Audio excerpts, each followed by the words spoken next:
கர்த்தருடைய பரிசுத்த நாமத்துக்கு மகிமையுண்டாவதாக. கிறிஸ்துவுக்குள் வாழ்கிறதான அன்பு சகோதர சகோதரிகள் மற்றும் உறவுகள் நண்பர்கள் அனைவருக்கும் ஆண்டவராக இயேசு கிறிஸ்து நாமத்தினால இந்த நாளிலே இந்த வீடியோ வாயிலாக சந்திப்பதில் நான் மகிழ்ச்சி அடைகிறேன். பாருங்கள், இந்த நாளில் கூட எப்படியாவது ஒரு வளமிக்க ஒரு நாடாக மாற வேண்டும் என்று சொல்லி தலைவர்கள் பிரயாசப்படுகிறார்கள். கிறிஸ்துவ பிள்ளைகளாக இருக்கிற நாமும் ஜெபித்து கொண்டிருக்கிறோம். பிறப்புக்கும் எல்லா உயிருக்கும் உணவு, உடை, ஆடை, இருப்பிடம் எல்லாருக்கும் கிடைக்க வேண்டும் என்று சொல்லி நாம் இந்த நாட்களில் ஜெபித்து கொண்டிருக்கிறோம். அது நடக்குமா, சாத்தியமா அப்படின்னாக்கா சாத்தியம், நடக்கும். எப்படி சாத்தியமாகும்? பரிசுத்த வேதம் என்ன சொல்கிறது அப்படின்னாக்கா 2 நாளாகவும் 7ஆம் அதிகாரத்தில் 14ஆம் வசனம், என் நாமம் தரிக்கப்பட்ட என் ஜனங்கள் தங்களை தாழ்த்தி ஜெபம் பண்ணி என் முகத்தை தேடி தங்கள் பொல்லாத வழிகளை விட்டு திரும்பினால் அப்பொழுது பரலோகத்தில் இருக்கிற நான் கேட்டு அவளை பாவத்தை மன்னித்து அவள் தேசத்துக்கு சேமத்தை கொடுப்பேன். என்ன சொல்றதுனாக்கா, என் நாமம் தரிக்கப்பட்ட என் ஜனங்கள். உங்களுக்கு புரியும்படியா சொல்லணும்னாக்கா, இப்போ தமிழ்நாட்டினுடைய முதலமைச்சர் ஸ்ரீ ஜோசப் விஜய் அவர் என்று சொல்லி சொல்கிறப்பாங்க. இப்போ ஜோசப் விஜய்ன்னு சொல்லும் போது, நம்ம தமிழ்நாட்டு முதலமைச்சர் சொல்லும் போது அவர் ஒரு கிறிஸ்தவர் என்பதை அந்த நேமை வைத்தே சொல்கிறாங்க. நேமை வைத்து ஜோசப் விஜய் போது ஒரு கிறிஸ்தவர் சொல்கிறாங்க.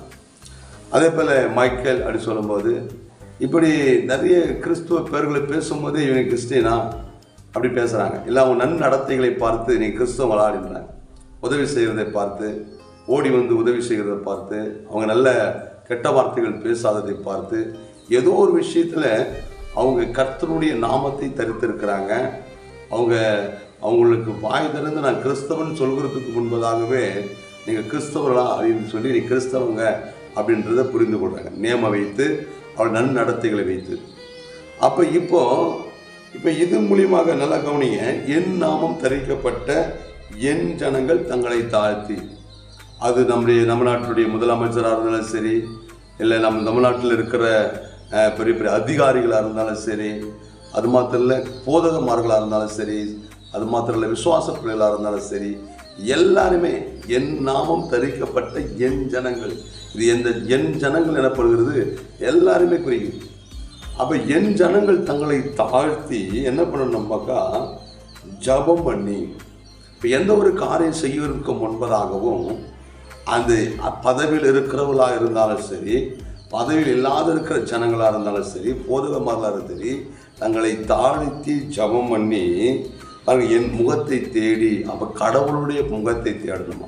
படைத்த உலகத்தில் சேமம் வர வேண்டும் என்று சொன்னால், செழிப்பு உண்டாகும் வேண்டும் என்று சொன்னால், வானத்திலிருந்து மழையை பெய்ய பண்ணுகிற அல்லது சூரியனை உதைக்க செய்கிற, இயற்கை வளங்களுக்கு இயற்கை சீற்றங்கள் வராதபடி பாதுகாக்கிற அவருடைய முகத்தை தேடி தங்கள் பொல்லாத வழிகளை விட்டு திரும்பினால், வேத வசனங்கள் நமக்கு கற்பித்து கொடுக்கிறதான அந்த கட்டளைகளை கைப்படிந்து நாம் அந்த பொல்லாத வழிகளை விட்டு திரும்பினால், அப்பொழுது இந்த தாழ்த்தி ஜெபம் பண்ணி அவருடைய முகத்தை தேடி அப்பொழுது பரலோகத்தில் இருக்கிற நான் அவர்கள் பாவத்தை மன்னித்து, இந்த உலகத்திற்குரிய பாவங்கள் மன்னிக்கப்படாவிட்டால், அந்த கர்த்தருடைய நாமம் இயேசு கிறிஸ்துடைய நாமம் தரிக்கப்பட்ட தன் ஜனங்கள் மனம் திரும்பாவிட்டால் தேசத்திலே ஒருபோதும் அந்த சேமம், அதாவது ஆசீர்வாதம் வரப்போகிறதில்லை.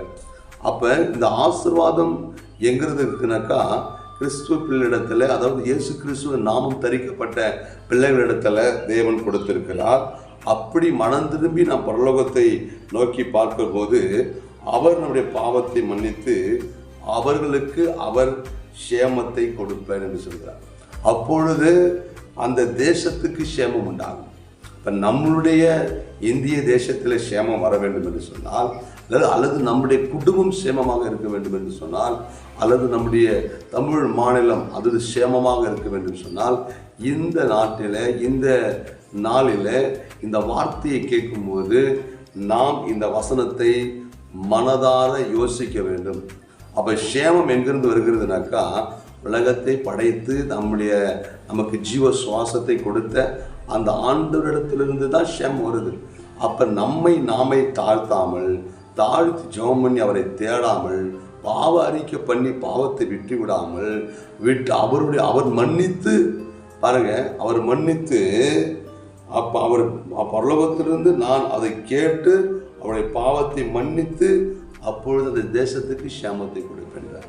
அப்போ எல்லாருமே கிறிஸ்துவ பிள்ளைகளாக இருக்கிற நாம் அனைவரும் அது எந்த பதவியில் இருந்தாலும் சரி, கிறிஸ்தவம் என்ற நாமம் தரிக்கப்பட்ட கிறிஸ்தவர்கள் என்ற நாமம் தரிக்கப்பட்ட, இல்லை இயேசு கிறிஸ்துவை உடையவர்கள் என்ற நாமம் தரிக்கப்பட்ட அத்தனை ஜனங்களும் தங்களை தாழ்த்த வேண்டும், தேவனுடைய முகத்தை தேட வேண்டும் என்று சொல்லி பரிசுத்த வேதம் உடைய பாவங்களை அறிக்கையிட்டு மனம் திரும்ப வேண்டும் என்று சொல்லி இந்த நாளிலே நம்மை எச்சரிக்கிறது.